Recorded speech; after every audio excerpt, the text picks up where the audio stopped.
facility, as you remember. Brand new Charles E. Smith Center, which I had to, my other job was to manage the Smith Center, racquetball, intramurals, and it's the only way. I think I made $8,000 as a baseball coach back then. How about that?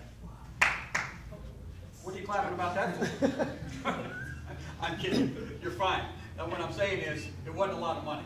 So we did it because we loved it. And my other job was to manage the intramurals, and I was the head of putting up the basketball courts and the tennis courts for the indoor facilities, so on and so forth. So Will comes in one day with his brothers, had a big bag, bats on his back. Who's this guy? He says, "Hey man," he says, "I'm Will Aaron." He says, "I'm the master." You know how he is. I'm the man. I'm the man. And I'm like, wow, who's this guy? I play football for Cleveland. And I'm going to show you guys some theory. My guy thought I was drinking. Right. So, long story short, Will was getting ready for his upcoming season in AA in the Eastern League. And I said, of course you can come in and hit. The place is yours. You can hit from, he usually came around 7 and stayed until midnight every night. And the thing that I remember about Will was how meticulous he was in his preparation. I don't think he swung at a pitched ball until February. He took all of January just working on his setup and hitting off the batting tee and getting his body in good position to hit. And I know as he preaches to you, keeping his hands inside the ball. He was way ahead of his time as far as teaching goes now, with hitters even in the big leagues. Way ahead of his time. Mike, say that one more time, please. Say that what was it? I'm not sure I heard what you just said. He was way ahead of his time. And no question about it. We kid about it now. You hear guys talking about inside, keep your hands inside the ball. Well, Will had taught that some 40 years ago. And he helped a lot of guys in the area with that. And went on to have a great career. And I can't tell you how lucky you guys are to have the coaches that you have here. Someone who, first of all, loves you guys, loves the game of baseball, has a passion for baseball, and wants you guys to get it so that it can open some doors for you. I know in a lot of schools, they take maybe an administrator or somebody that doesn't have a baseball background, and they give him the job because he's in the building. So count your blessings. The other thing I want to point out, we played, our home field was between the Washington Monument and the White House. That was our baseball field. It was an open field. And we had to stop the game sometimes when the president flew in his helicopter. And there were some days where there were guys walking on our field while the game was going on. Penn State would come in and play us. They had good ball clubs. Seton Hall would come in and play us. They had good ball clubs. And the coaches would say, who are those other 4 guys in the outfield? Those are the homeless guys living out there on the grates. We had to make them move before the game was to be played. We didn't have great facilities. You guys have a hell of a facility here. I went down and saw your field. You are blessed to have a facility. We didn't have that. In fact, Will, I'll tell you a great story. I guarantee you I'm the only coach in the history of college baseball that ever got a ticket for coaching third base. And I'll tell you the story. We're playing, I think, University of Virginia. And one of our hitters fouled the ball back and broke a guy's windshield. And the National Park policeman came up to me on a horse. He says, are you in charge of this club? And I said, yes, sir. He said, that'll be $250. I go, what are you talking about? He said, one of your guys fouled the ball back, broke that guy's windshield, and you're going to have to pay the toll. So that can give you some idea of what type of facilities we had back then. It was open field, everything you could get. We actually shared the field with Howard University. Howard University, great school, Washington, D.C. Chuck Hinton just passed away last year, Will. What was a Major League All-Star for the Washington Senators and Cleveland Indians. And Chuck had a lot of great players come through there, and we actually shared the field with them. And we wanted to play, and those were good times.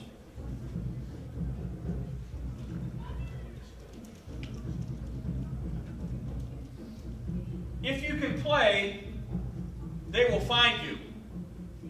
If you can play, they will find you. What do I mean by that?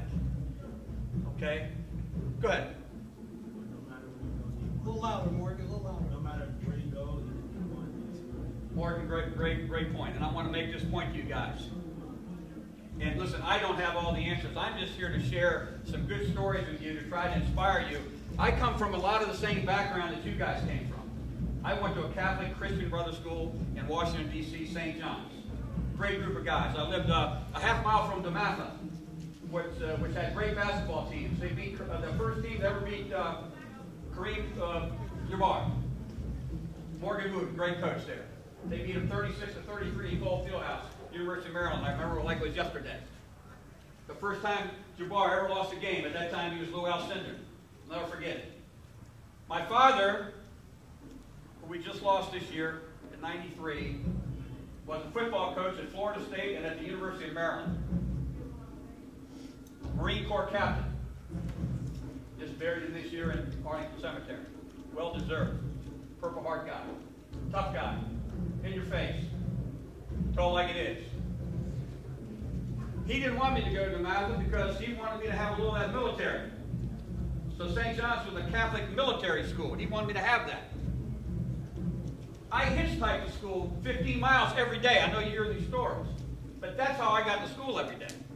I hitchhiked to, I hitchhiked back through the city. We had a big case, we had to polish our brass.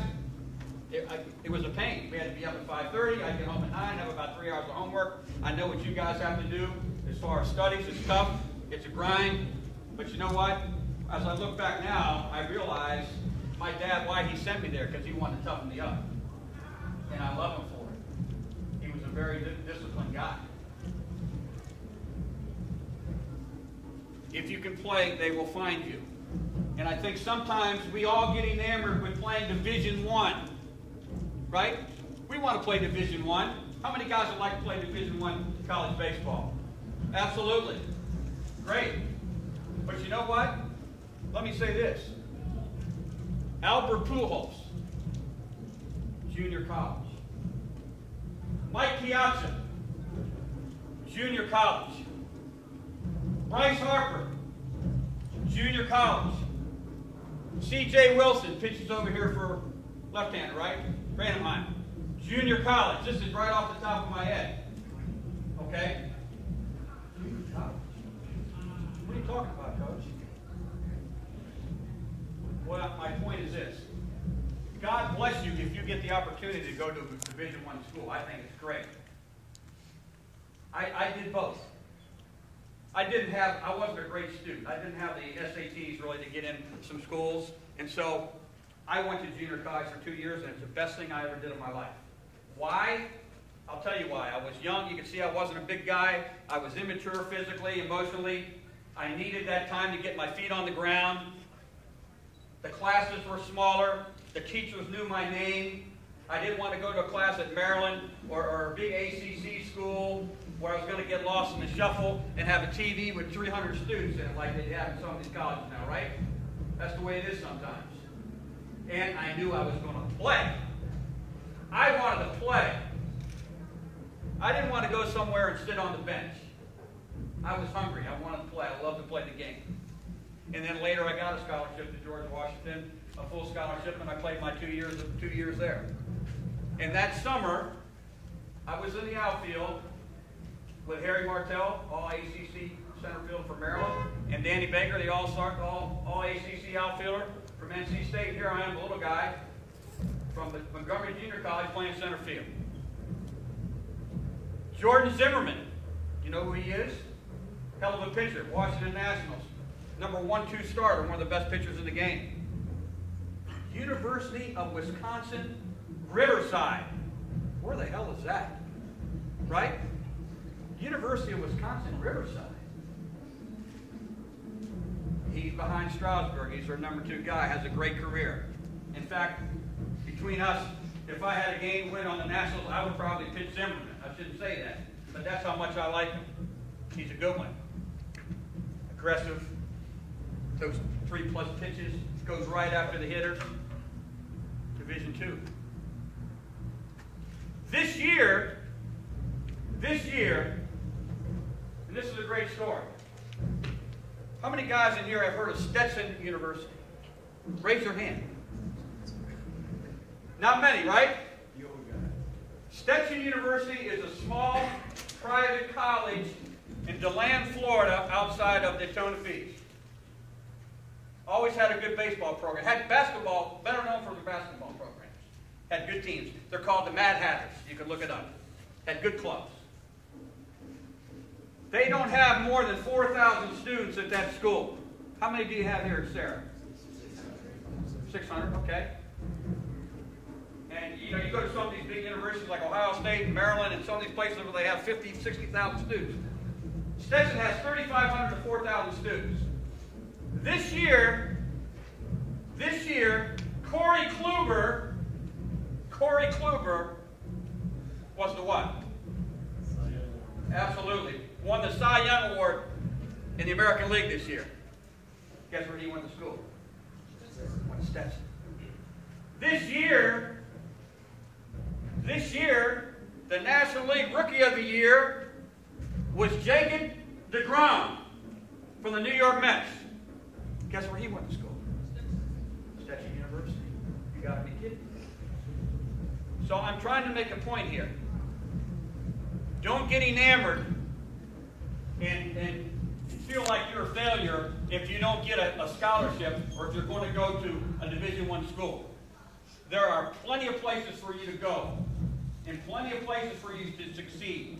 And I think I point these guys out because this should inspire you. This is great examples of guys that weren't highly touted guys that are impact players in the major leagues.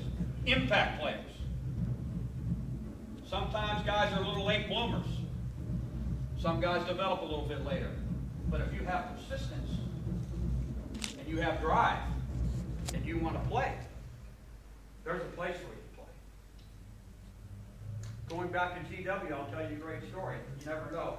I had a guy come to me and he said, Coach Toomey, I room with some of your baseball players. He goes, I need a job.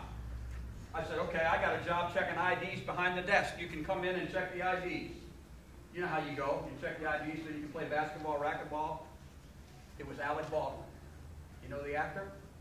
Alec Baldwin. Then he was a good-looking girl, blondie he married. Who's the coach? Tim Basinger. He's in a lot of movies. He was a nobody. Political science major at GW. Didn't have a job. Hung around with some of our baseball players. Now he's a multimillionaire. Never know. Came from nowhere. I don't think he even finished his education there. And I'll share another great story with you. It just goes to show how life is. You talk about being nice to the people on your way up because you're going to eventually maybe go down. 20 years ago, I was scouting for the New York Mets. And I was in Montreal. And this young kid, he hounded me.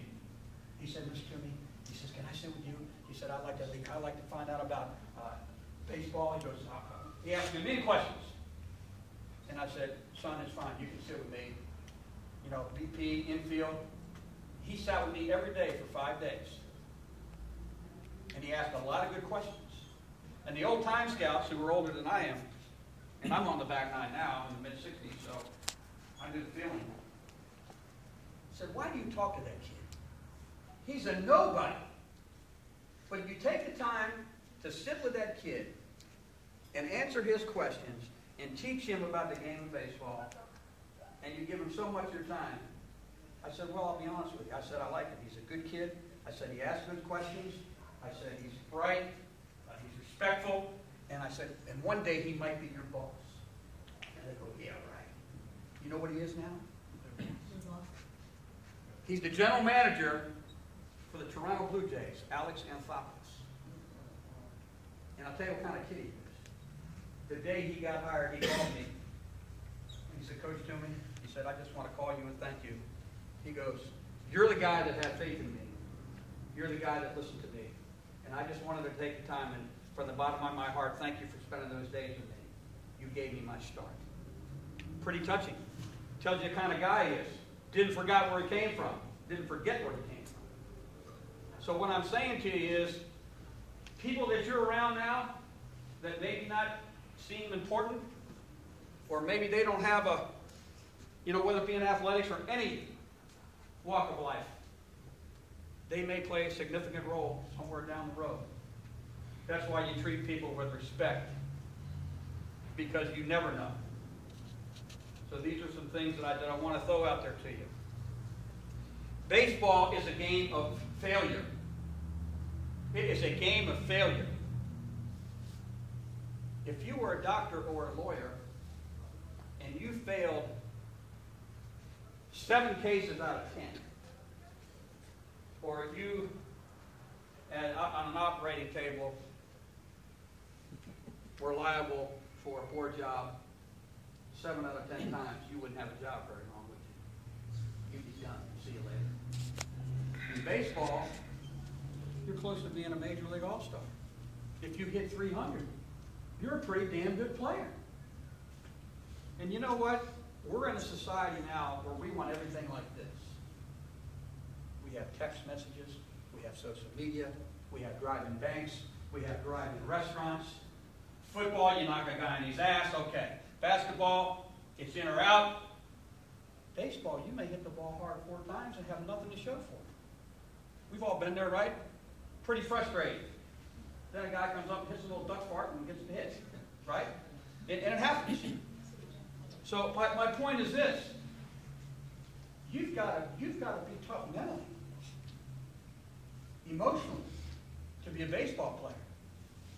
And that's why we're losing athletes to other sports. They may have 25 and 30 people at your high school baseball game. They may have 2,000 at the basketball or the football. The crowd, the whole deal. But if you have the persistence and the wherewithal and the work ethic to hang in there, you will be rewarded at the end of the day. And that's why baseball can be a tough, and I understand that. Soccer, okay, how's it going today? Great? Yep. You know what I'm saying? Everybody's moving. Baseball's a little bit different.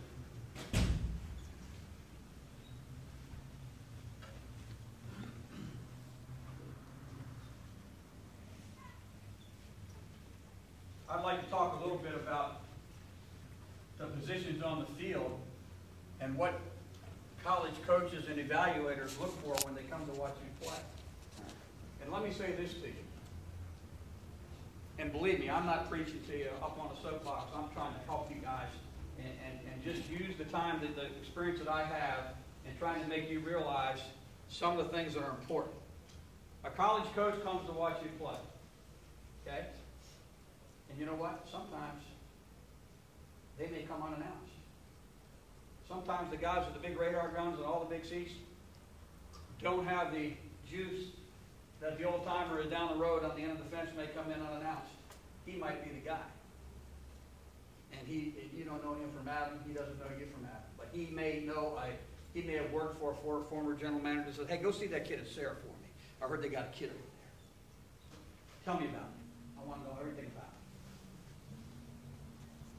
I used to cross-check the whole country from Montreal, California, Florida, Texas, everywhere. I come in, I don't know this kid from Adam. You're looking at the shortstop today. Okay. Shortstop doesn't get a ground ball the whole day. Right? It happens. Or I come to watch him hit and he walks twice and gets hit 3 times. Never saw him swing a bat. What do I have to go on? What do I have to go on to evaluate that guy? Who knows? I'm asking a question. Raise your hand. Okay, very good answer. Well, what time of the game or that day is as important as an evaluator, or probably more important than the game itself? Absolutely. I come in, I'm going to watch that kid take infield practice. What can I see in infield practice? Oh, baby, you're out there in front of everybody. I see hands. I see feet. I see arm strength. I see accuracy. I see hustle. I see agility. I see quickness. Hopefully, right? And what Coach Aaron and the coaches are trying to inspire in you is don't get out there and half-ass it in infield practice and lollygag it. Show them what you got. That might be the only time a scout comes to watch you play that year. The whole year. That one game. Show them what you can do. Maybe in the game, steal a base. Show them, hey, I can run, man. I want to show you what I can do.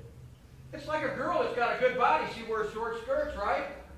Same thing. They want to show you their nice legs. You guys know what I'm talking about. It's the same thing. They're showing off their wares. There's no difference. I'm not trying to be funny. I'm just trying to use it as an example. And it's the same for you. If you can throw, throw. Let it go. I don't care if it goes over the backstop, but let it go. How many shortstops do I have here? Raise your hand. Okay?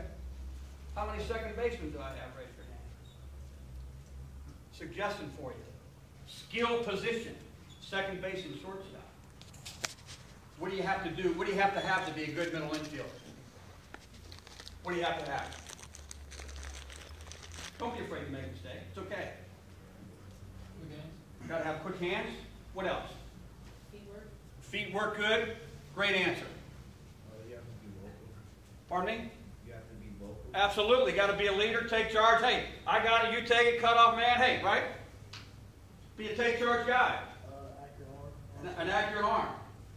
Absolutely. Baseball is a game of routine. Forget about the fancy damn plays. If you can catch it and throw the guy out at first, you got a job. And you know, my suggestion to you is, if you're a second baseman, take some balls at short. If you're a shortstop, take some balls at second or third or even some outfield. Because we are dying in this game for utility guys. Guys that can play multiple positions. Because if I'm a recruiter and I come to watch you play, and you and the other guy that I'm looking at over here in Texas are of equal ability, guess what? Who am I taking? Yeah, absolutely. I'm taking the guy that may be a switch hitter or they can play another position. Don't limit yourself. Take the opportunity this winter when Coach Aaron has these drills, these workouts, to learn the nuances of turning the ball in the double play from second base and shortstop, or maybe take some balls in the outfield. I'll give you a great example. I had Joe Orslack, an instructional league with Pittsburgh in 1980. And Joe was a scrappy guy from New Jersey, hard-nosed guy, run through a wall for you. Coach, whatever you want. Limited ability, had good tools, didn't have great tools. Kind of a slashing bat, average major league runner, average major league arm, below average power, more of a gap-to-gap guy. Joe was a center fielder. I said, Joe, I said, I don't want you to get angry with me. I said, but instructionally here, some days I'm going to put you in left, and other days I'm going to put you in right. He goes, Toombs, why are you doing that? I said, I'm a center fielder. I said, I know where you're coming from. I said, but I think it may add some longevity to your career going forward.